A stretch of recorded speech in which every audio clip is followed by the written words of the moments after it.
គិតកររំលោភសម្រាប់យុវតីអាយុ15ឆ្នាំប្លន់យកទ្រព្យសម្បត្តិនៅខណ្ឌព្រែកភ្នៅជនដៃដល់និងបកពួកសរុបចំនួន3នាក់ត្រូវបានកម្លាំងនគរបាលស្រាវជ្រាវចាប់ខ្លួនបានហើយនៅរសៀលថ្ងៃទី21ខែឧសភាឆ្នាំ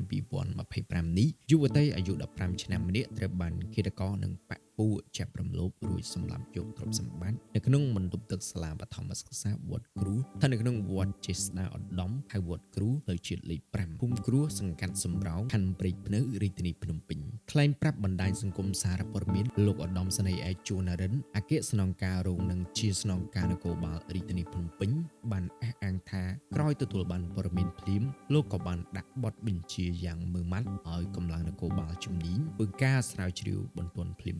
ដើម្បីរកចាប់ខ្លួនជនដៃដល់និងបកពួករបស់ពួកគេលោកឧត្តមសេនីយ៍ឯកជួននរិនបានគូសបញ្ជាក់ថាបន្ទាប់ពីស្រាវជ្រាវប៉ុន្មានម៉ោងកម្លាំងជំនាញបានចាប់ខ្លួនជនសង្ស័យចំនួន3នាក់ក្នុងនោះម្នាក់ជាជនដៃដល់រំលោភនិងសម្លាប់និង2នាក់ផ្សេងទៀតគឺជាអ្នករួមគំនិតសម្លាប់ជនដៃដល់បានយកថ្នាំងងុយដេកដាក់ចូលទៅក្នុងភេសជ្ជៈរួចឲ្យយុវតីរងគ្រោះផឹកព្រោះស្គាល់គ្នាតាំងពីក្មេងៗបន្ទាប់មកចាប់រំលោភសម្លាប់យកទ្រព្យសម្បត្តិតែម្ដងលោកបានឲ្យដឹងថាជនដៃដល់អ្នករំលោភសម្លាប់ឈ្មោះសុកច័ន្ទសវណ្ណសេងអាយុ18ឆ្នាំនិងអ្នករួមគំនិត2នាក់ទៀតឈ្មោះទៀនផារ៉េតអាយុ15ឆ្នាំនិងឈ្មោះបូឧត្តមអាយុ16ឆ្នាំសម្ភារៈចាប់យកមានដូចជាទូរស័ព្ទដៃ Mac Techno Spark ពណ៌ស1គ្រឿងគឺជារបស់ជនរងគ្រោះទូរស័ព្ទដៃ Mac Oppo ពណ៌ខៀវចំនួន1គ្រឿងខ្សែលីឡុងពណ៌សចំនួន1ខ្សែម៉ូតូ Max Suzuki Next ពណ៌ខៀវស៊េរីឆ្នាំ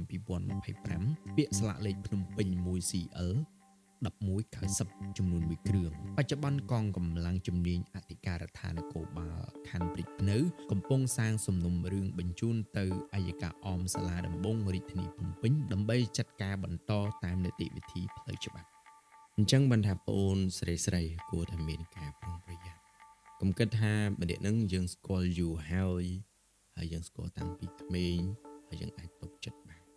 នោះសម័យនេះគឺពិបាកក្នុងការដែលទុកចិត្តខ្លាំងណាស់ដូច្នេះគឺមានការការពារប្រសើរជាងនៅពេលដែលយើងជួបរឿងរ៉ាវបែបនេះហើយសម្រាប់ប្អូនប្រុសវិញក៏គួរតែគិតដែរកុំយកអនាគតរបស់ខ្លួនឯងមកបំផ្លាញបែបហ្នឹងនៅពេលដែលគេដើរជាមួយយើងឬក៏គេសាប់គប់ជាមួយយើង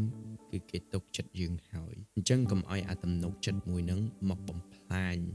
កិត្តិយសខ្លួនឯងនិងអនាគតរបស់ខ្លួនឯងត្រូវប្រកាន់យកភាពស្មោះត្រង់និងអំពើល្អហើយមួយវិញទៀតនៅពេលដែលប្អូនធ្វើបែបហ្នឹងទាំងដែលប្អូននៅក្មេងៗអនាគតរបស់ប្អូនគឺងងឹតឈឹងអត់អាចឃើញពន្លឺបានថ្មរបស់ប្អូនគឺអាសោចមកជីវិតរហូតដល់ប្អូនស្លាប់ទៅវិញហ្នឹងឯងដូច្នេះគួរតែគិតឲ្យមែនតើហើយអ្វីដែលសំខាន់ហ្នឹងគឺប្អូនបានធ្វើឲ្យក្រុមគ្រួសាររបស់គេមានការឈឺចាប់ដោយសារតែ